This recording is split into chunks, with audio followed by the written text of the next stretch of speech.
Beginilah suasana lingkungan pabrik PT Gudang Garam di Kediri. Merah menyala. Dari tempat ini, setiap tahun pemerintah mendapatkan penghasilan cukai atau pajak rokok sekitar 90 triliun rupiah. Wow, ini angka yang sangat besar. Karena jika dikumpulkan dalam 6 tahun bisa untuk membiayai seluruh pembangunan IKN Nusantara yang menelan biaya 460 triliun rupiah. Nah, di salah satu sudut komplek pabrik ini, menurut informasi yang saya peroleh, ada sebuah rumah besar, megah dan mewah. Rumah tersebut milik si bos besar Gudang Garam. Seperti apa wujud dan suasana rumahnya?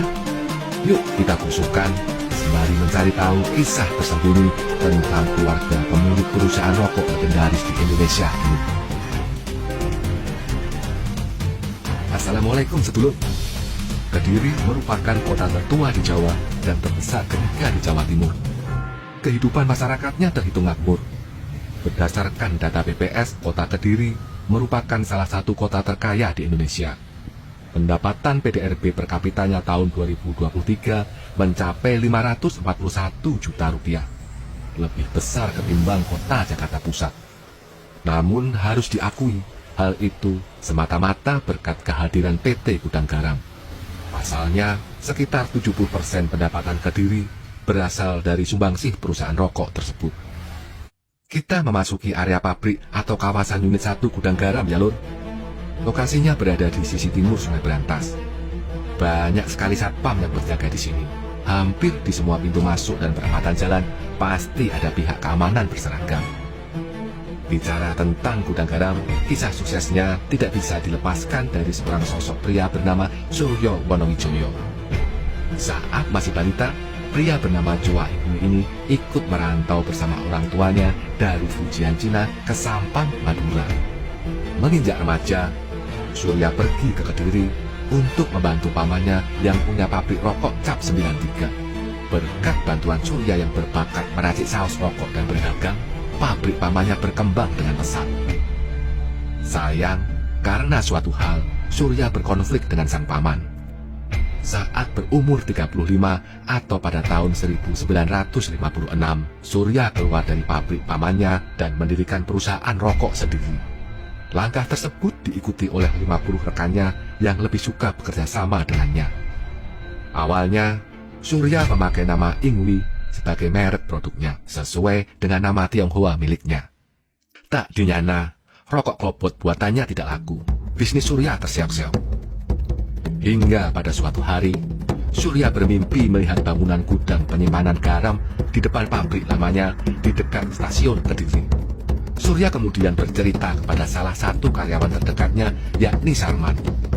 Entah karena intuisi atau apa, Sarman bergerak cepat menakwilkan mimpi tersebut dengan menggambar sketsa bangunan seperti di mimpi bosnya. Sketsa itu langsung mengena di hati Surya. Dia kemudian memakainya sebagai logo rokok buatannya dan mengganti nama rokok Ihwe menjadi Gudang Garam. Pada 1958, di kawasan Semawir Kediri atau yang kini menjadi lokasi PT Gudang Garam Unit 1, Surya resmi mendirikan pabrik dan memasarkan rokok bermerek Gudang Garam. Singkat cerita, Gudang Garam sukses besar. Bahkan pada tahun 70 dan 80-an, Gudang Garam menjadi perusahaan rokok terbesar di Indonesia dan Asia Tenggara. Surya meninggal pada tahun 1985 dan meninggalkan nama harum di Kediri. Saya sendiri juga mengagumi sosok Surya Wonowijoyo. Tapi bukan kekayaannya yang membuat saya angkat topi, melainkan sikap dan empatinya terhadap sesama manusia, terutama para karyawan. Berdasarkan cerita masyarakat sekitar, Suryo tidak pernah menganggap para karyawannya sebagai bawahan atau bahkan babu. Di mata para karyawan, Suryo juga bukanlah seorang bos. Suryo dianggap sebagai bapak sekaligus keluarga mereka yang bersama-sama mencari nafkah dengan membuat rokok. Alih-alih berlagak bos, Suryo justru sering berbaur dengan pekerjanya. Dia juga tidak pelit dan gemar bersedekah. Suryo punya kebiasaan unik. Dia kerap terlihat menancapkan mayang padi di tembok pabrik guna memberi makan burung liar. Juga sering terlihat menaklukkan parutan kelapa di mulut yang semut untuk memberi makan mereka. Sejarawan Kediri yakni Dukut Imam Widodo menyebut, Suryo mempertahankan bisnisnya dengan menjaga nilai luhur yang berlaku di masyarakat. Nilai itu dirumuskan menjadi filosofi perusahaan dan dituangkan dalam catur dharma perusahaan. Filosofi keempatnya berbunyi, karyawan adalah mitra usaha yang utama.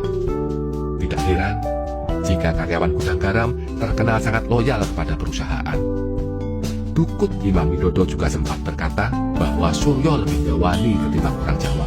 Tutur katanya halus dan menjunjung tinggi teposimo. Kultur perusahaan yang dibangun Suryo terus dipertahankan gudang garam sampai saat ini. Sebagai informasi, sekarang gudang garam dipimpin oleh anak ketiga Suryo, yakni Susilo Wonowijoyo.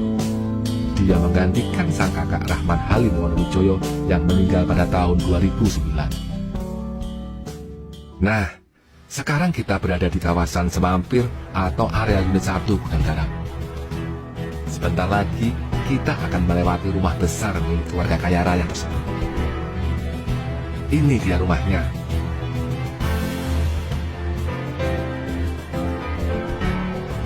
Sekeliling rumah diberi tembok besar dan menjulang. Berada di tepi jalan Maijen Sungkono, rumah megah ini dijaga satpam 24 jam. Bahkan, seringkali satpam-satpamnya sampai berdiri di tepi jalan.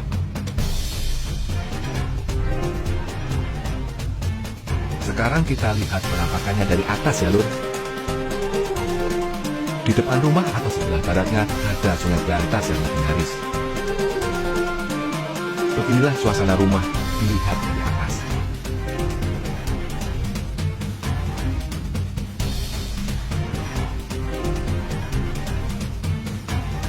Keluarga gudang garam juga punya landasan helikopter pribadi loh. Namun tempatnya tidak di rumah, melainkan di sebelah selatan atau di rooftop kantor utama PT Gudang Garam. Kayaknya asik ya Lur punya helikopter pribadi. Oke Lur, demikianlah belusukan kita kali ini. Semoga bisa menghibur dan bermanfaat. Terima kasih sudah menonton. Wassalamualaikum warahmatullahi wabarakatuh.